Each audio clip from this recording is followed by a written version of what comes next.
యేసు క్రీస్తు అతి పరిశుద్ధ నామమున మీకందరికీ ప్రేమపూర్వక వందనములు తెలియజేస్తున్నాను.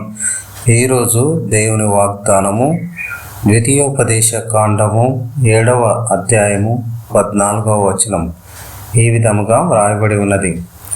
సమస్త జనముల కంటే ఎక్కువగా నీవు ఆశీర్వదింపబడుదువు. మరలా చదువుకుందామండి. సమస్త జనముల కంటే ఎక్కువగా నీవు ఆశీర్వదింపబడుదువు. ఈ యొక్క వాగ్దానము వినుచున్న వారి వినికిడిలో యేసు క్రీస్తు అతి పరిశుద్ధ నామమున నెరవేరును గాక. ఈ యొక్క వాగ్దానము మనకు నెరవేరబడాలంటే ఏం చేయాలి?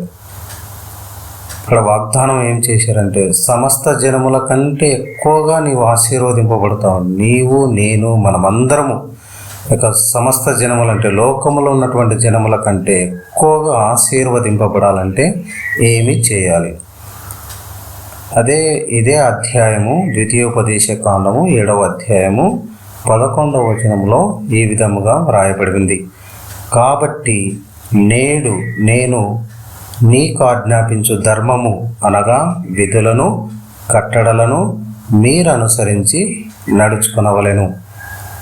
కాబట్టి నేడు అంటే ఈరోజు, నేను అంటే ప్రభు అయినటువంటి యెహోవా దేవుడు యేసు ప్రభువారు నీకు ఆజ్ఞాపించు, నీకు, నాకు, మనకందరికీ ఆజ్ఞాపించినటువంటి ధర్మము అనగా ధర్మశాస్త్రం అనగా విధులను, కట్టడలను మీరు అనుసరించి నడుచుకున్నాను. ఆయన ఆజ్ఞాపించినటువంటి ధర్మశాస్త్రము అనగా విధులు, కట్టడలను మనమందరము అనుసరించి నడుచుకునవలెను. ఆ విధంగా నడుచుకుని ఎడల మనకు వాగ్దానం నెరవేరుతుంది. అదేవిధంగా 12వ వచనంలో ఈ విధంగా వ్రాయబడింది. మీరు ఈ విధులను విని, ఈ విధులను ఏం చేయాలంటే మొదటగా వినాలి. వినుట వలన విశ్వాసం కలుగును, వినుట వలన విధేయత కలుగును. కాబట్టి వినాలి. ఈ విధులను విని వాటిని అనుసరించి నడుచుకునే ఎడల నీ దేవుడైన యెహోవా తాను నీ పితరులతో ప్రమాణం చేసిన నిబంధనను నెరవేర్చి నీకు కృప చూపును. మనం మొదటగా ఆయన విధించినటువంటి విధులను వినాలి. విని మనం శ్రద్ధగా ఆలకించి అర్థం చేసుకోవాలి. అర్థం చేసుకుని వాటిని ఏం చేయాలి? వాటిని అనుసరించి నడుచుకున్నారంటే అటువంటి వారి ఎడల ఏం చెప్తానంట, నీ దేవుడైన యెహోవా తాను నీ పితరులతో ప్రమాణం చేసినటువంటి నిబంధనను నెరవేర్చేవాడు. ఆ నెరవేర్చి నీకు కృపను చూపును. ఆయన అదేవిధంగా 13వ వచనంలో ఈ విధంగా అంటాడు. కృప చూపడమే కాదు, ఈ విధంగా వ్రాయబడింది, ఆయన నిన్ను ప్రేమించి, ఆయన ప్రేమించేవాడుగా ఉన్నాడు. ఎంతో మహోన్నతమైన ప్రేమను ఆయన చూపించాడు మన పట్ల, నీ పట్ల, నా పట్ల, మనందరి పట్ల. కలవరి శిలువలో తన ప్రాణాన్ని మనల్ని ప్రేమించి ఆయన మనము ఆ యొక్క నిత్య నరకాగ్నికి వెళ్ళకూడదని ఆయన ఆశించి మన కొరకు, నీ కొరకు, నా కొరకు, మనందరి కొరకు ఆ కలవరి శిలువలో తనను ప్రాణ త్యాగం చేశాడు, తన ప్రాణాన్ని అర్పించాడు. కాబట్టి ఎంతో ప్రేమను ఆయన కురిపించాడు, ప్రేమను చూపించాడు. అంత మాత్రమే కాదు, ఆశీర్వదించి ప్రేమించడమే కాదు, ఆశీర్వదిస్తానంటున్నాడు. ఆశీర్వదించడమే కాదు, అభివృద్ధి చేసి నీకిచ్చేదనని నీ పితరులతో ప్రమాణం చేసిన దేశంలో నీ గర్భఫలమును, నీ భూఫలమైన నీ సస్యమును, నీ ద్రాక్షారసమును, నీ నూనెను, నీ పశువుల మందలను, నీ గొర్రెల మందలను, మేకల మందలను దీవించును. ఇక్కడ ఏమంటున్నాడంటే, ఆయన మహోన్నత ప్రేమ చూపించి ఆయన ప్రాణాన్ని త్యాగంగా పెట్టి అర్పించి మనల్ని పరలోక రాజ్యానికి వారసులుగా చేయడమే కాదు, అంతటి ప్రేమను చూపించి వాత్సల్యతను చూపించడమే కాదు, ఆశీర్వదిస్తానంటున్నాడు. ఆశీర్వదించడమే కాదు, అటువంటి ఆశీర్వదించిన దానిని అభివృద్ధి చేస్తానంటున్నాడు. ఏదైతే ఆశీర్వాదం ఇస్తాడో నీ పట్ల, నా పట్ల, మనందరి పట్ల, అటువంటి ఆశీర్వాదాన్ని మనకు కురిపిస్తాడో ఆ ఆశీర్వాదాన్ని అభివృద్ధి చేస్తానంటున్నాడు.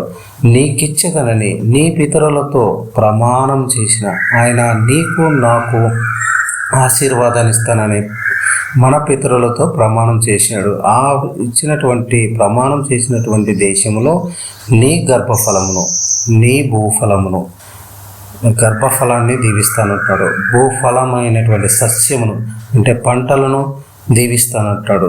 అదేవిధంగా ద్రాక్షారసమును, నీ నూనెను, నీ పశువుల మందలను, గొర్రెల మందలను, మేకల మందలను దీవిస్తున్నట్టు. అంటే మనము ఆ యొక్క వ్యవసాయం చేస్తున్నట్టంటే వ్యవసాయాన్ని దీవిస్తానంటున్నాడు. ఉద్యోగం చేస్తున్నట్లయితే ఉద్యోగంలో దీవెనను ఆశీర్వదించి మీకు అభివృద్ధి చేస్తానంటున్నాడు. అదేవిధంగా గర్భఫలాన్ని నీకు ఇచ్చేదని అంటున్నాడు. కాబట్టి అదేవిధంగా నీ యొక్క ద్రాక్షారసం అంటే ద్రాక్షారసం సంతోషానికి గుర్తుగా ఉంది. కాబట్టి ద్రాక్షారసమును ఇస్తానంటున్నాడు. అంటే సంతోషాన్ని నీకు ఇస్తానంటున్నాడు. మీ కుటుంబంలో నూనెను పరిశుద్ధాత్మకు గుర్తుగా ఉంది నూనె. కాబట్టి పరిశుద్ధాత్మను మనలో కలిగి ఉంటాము. అదేవిధంగా నీ పశువుల మందలను, గొర్రెల మందలను, మేకల మందలను దీవించడం అంటే సమస్తమైనటువంటి నీకున్నటువంటి ఆ యొక్క ఆస్తులన్నిటినీ సంపదనంతటిపైన దీవెన కురిపించి అభివృద్ధి చేస్తానంటున్నాడు. అదేవిధంగా ఇటువంటి దీవెన మనపై ఆశీర్వదించి అభివృద్ధి చేస్తానంటున్నాడు. కాబట్టి 14వ వచనంలో మనకు వాగ్దానం చేసిన విధంగా మనం ఏ విధంగా ఉంటామంటే సమస్త జనముల కంటే ఎక్కువగా నీవు ఆశీర్వదింపబడదువు. నీలో మగవానికే గాని ఆడుదానికే గాని గొడ్డుతనం ఉండదు, నీ పశువులలోనైనా ఉండదు. చూడండి చెప్తున్నాడు ఏ విధంగా దీవించబడతామంటే సమస్త జనముల కంటే, ఈ లోకంలో ఉన్నటువంటి ప్రతి ఒక్కరి కంటే ఎక్కువగా నీవు నేను మనమందరం ఆశీర్వదింపబడతాము. ఎప్పుడంటే ఆయన ఆజ్ఞలను, ఆయన ధర్మము, మనకు ఆజ్ఞాపించినటువంటి ధర్మమును అనగా విధులను కట్టడలను మనం అనుసరించి నడుచుకునేటప్పుడు మనము ఈ యొక్క ఆశీర్వాదాలను పొందుకుంటాము. అంత మాత్రమే కాదు, నీలో మగవానికైనను ఆడుదానికైనను గొడ్డుతనం ఉండదు. గొడ్డుతనం అనేది ఉండదు. మనకు గర్భఫలాన్ని దయచేస్తానంటున్నాడు.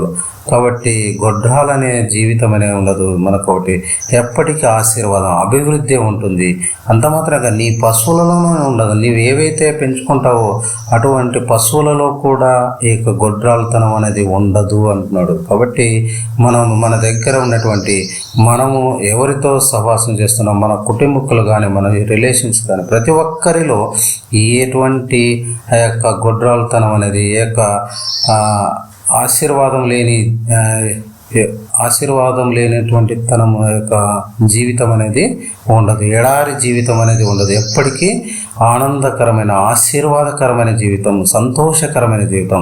నీకు ద్రాక్షారసం ఇస్తుంది, సంతోషకరమైన జీవితాన్ని ఇస్తుంటాడు. పరిశుద్ధాత్మను కలిగిన జీవితాన్ని ఇస్తుంటాడు. పశువుల మందలం, గొర్రెల మందలం, మేకల మందలం నీకు కలిగిన సమస్తమును దీవిస్తానంటున్నాడు. కాబట్టి అటువంటి జీవన సమస్త జనముల కంటే ఎక్కువగా నీవు ఆశీర్వాదం, సమస్త జనముల కంటే, లోకంలో ఉన్న అందరికంటే నీవు ఐశ్వర్యవంతుడుగా ఉంటావు, ఆశీర్వదింపబడిన వారు ఉంటావు. కాబట్టి ఈ యొక్క లోక సంబంధమైనది కాదు, ఆత్మీయంగా కూడా నువ్వు ఆశీర్వదింపబడిన వారుగా ఉంటావు. అదేవిధంగా ఇదే అధ్యాయం 7వ అధ్యాయం 15వ వచనంలో చూసినట్లయితే, యెహోవా నీ యొద్ద నుండి సర్వరోగములను తొలగించి ఏం చేస్తాడంట? యెహోవా నీ యొద్ద నుండి సర్వరోగములను తొలగించి. సర్వరోగములు అంటే ఇది అది అనేది కాదు.